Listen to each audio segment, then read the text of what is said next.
तो guys my dear friends, आज बात करेंगे जैसा कि अभी एक न्यूज़ मिला छत्तीसगढ़ का। जैसे अभी गणेश चतुर्दशी चल रहा था, 10 दिन बप्पा को आप लोगों ने विराजमान किया, बैठाया घर में, पूरे विधि विधान के साथ पूजा पाठ अर्चना सब कुछ की।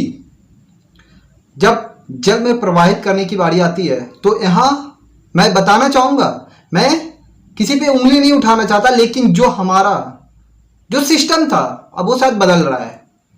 हमारा विसर्जन करने का, बप्पा को विसर्जित करने का जो हम लोग कई युगों से करते आ रहे हैं, वो जल प्रवाहित होता है, जल में हम लोग विसर्जन करते हैं। लेकिन अब नियम बदल रहे हैं, अब बीच गड्ढों में किया जा रहा है, बीच नालों के बीच किया जा रहा है। और ये मैं कह नहीं रहा, ये न्यूज पे आ रहा है कि जो छत्तीसगढ़ के अंदर हुआ वो क्या था।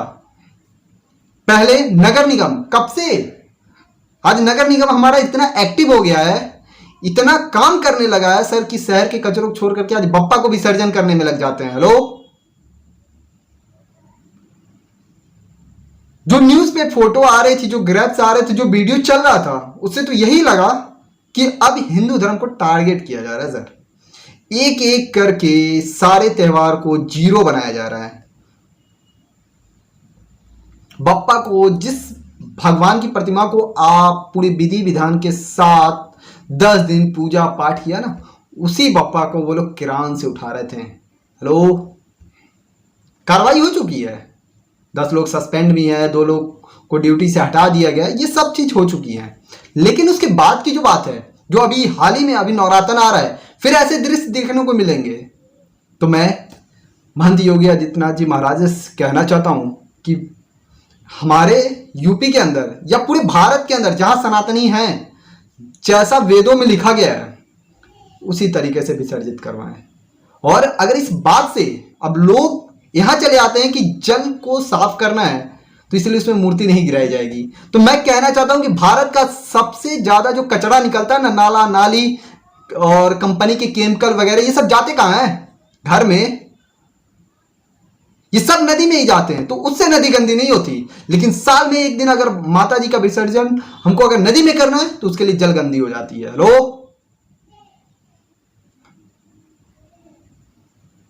तो मैं, और वो भी मैं भी देखता हूं विसर्जन, मैं भी गया हूं अपने जब भी मैं मूर्ति मैं भी बैठाता हूं, जब गया विसर्जन के लिए देखने, तो वहां पे भी ऐसा नहीं था कि मूर्ति जो हम माता जी का प्रतिमा विसर्जित करते हैं नदी के अंदर, वो उसमें पड़ा रहता है। वहां पे बहुत सारे लोग जो होते हैं, जिनको शायद मछुआर कहा जाता है, वो लोग अपने जरूरत के अनुसार अपना सामान जो भी उनके लिए है, क्योंकि यहाँ पे कोई भी त्यौहार, हिंदू धर्म का कोई भी त्यौहार उठा लीजिए, जड़ से लेके आसमान तक हर कोई जुड़ा हुआ है। यह अलग बात है कि आप लोग जात पात दलित फलित सब निकाल लेते हैं उसमें, लेकिन अगर एक माता जी का प्रतिमा बैठता है ना, तो कुम्हार से लेकर के मछुआर तक का पेट भरता है। और भगवान जिस घर से निकल के जिस नदी में जाती है ना, वहां कुछ लोग होते हैं जिनसे वो अपना काम कर लेते हैं। तो ये सारी चीजें, अगर माता की मूर्ति प्रतिमा से अगर नदी गंदी हो रही है, नदी का पानी गंदा हो रहा है, तो मैं सरकार से भी हाथ जोड़ के निवेदन करना चाहता हूं कि अगर ऐसा हो रहा है तो भारत में निकलने वाले सभी नाले के पानी नदी में जाने से रोक देने चाहिए। अब इसलिए क्योंकि जो छत्तीसगढ़ का जो सीन था, छत्तीसगढ़ का जो फोटोग्राफ्स आ रहे थे, जो वीडियो आ रहे थे, वो झकझोर देने वाला था सर। वो सनातन धर्म के ऊपर एक तमाचा था जो कभी हुआ नहीं।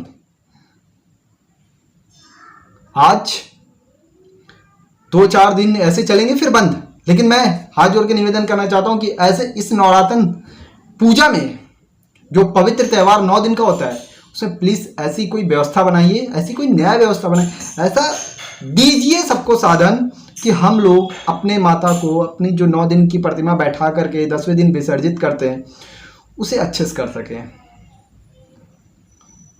और क्या सही है क्या गलत, लेकिन जो छत्तीसगढ़ में हुआ हिंदू समाज के लिए, अब इस पे भी पॉलिटिक्स होगी, जाहिर सी बात है, लेकिन मैं किसी पॉलिटिक्स के बीच में नहीं आना चाहता। मैं बस अपनी बात रखना चाहता हूं कि मैं जब पिछले साल गया था तो मुझे तकलीफ हुई कि एक बड़ा सा गड्ढा खन करके उसे माता जी को प्रवाहित करिए, जल प्रवाहित कीजिए। रुके पानी में माता जी का जल प्रवाहित करना कहाँ सही है सर? तो प्लीज़।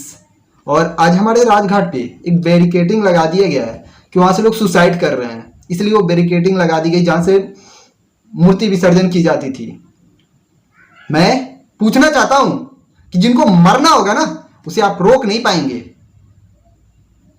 गुमराह मत करिए, क्योंकि जो बैरिकेडिंग लगी वहां पे वो इसलिए नहीं लगी थी कि लोग सुसाइड दे रहे, वो इसलिए लगी थी कि कोई मूर्ति ना विसर्जन करे। और आप लोगों ने एक गड्ढा बनाया, गड्ढे के अंदर मूर्ति डाल दीजिए। हुआ छत्तीसगढ़ के अंदर, ऐसे ही फिर होगा। और ऐसे ही धीरे धीरे लोगों के अंदर से आस्था खत्म हो जाएगी, क्योंकि आस्था के नाम पे हो क्या रहा है। तो प्लीज, अगर मेरी बात कहीं से बुरी लगे तो मुझे कमेंट्स बॉक्स में बताइएगा, और अगर अच्छी लगे तो आगे शेयर करिए, ताकि ये बात भारत सरकार तक जाए, क्यों हमारे आस्था के साथ चोट ना पहुंचाई जाए। जिस तरीके से जो उनका गाइडलाइंस होगा हम उसी के तहत चलेंगे, लेकिन बदलाव होनी चाहिए। फिर मैं नेक्स्ट वीडियो में नेक्स्ट टॉपिक के साथ मिलता हूं। जय हिंद, जय भारत।